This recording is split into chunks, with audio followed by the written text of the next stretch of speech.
सुभान अल्लाह। मोहम्मद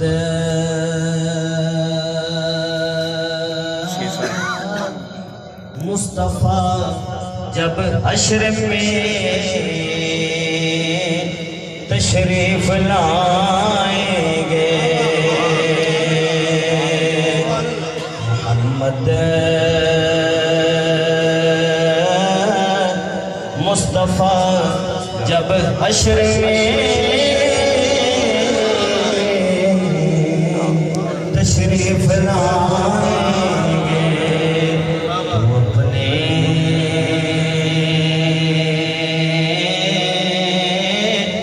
नाम लेवों को इशारे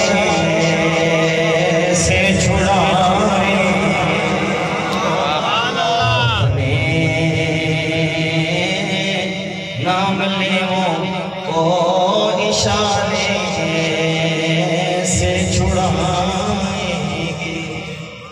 मेरा वादा पूरा हो गया। आप शेर के दौरान मुझे याद आया, आप इजाजत दें फिर मैं एक और पढ़ूं। सुभान अल्लाह। जो जलते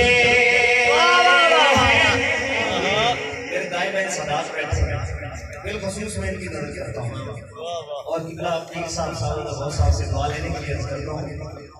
जो जलते हैं यहाँ सुनकर सदाए या रसूल अल्लाह,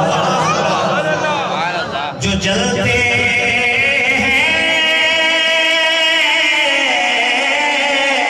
यहाँ सुनकर सदाए या रसूल अल्लाह, वहाँ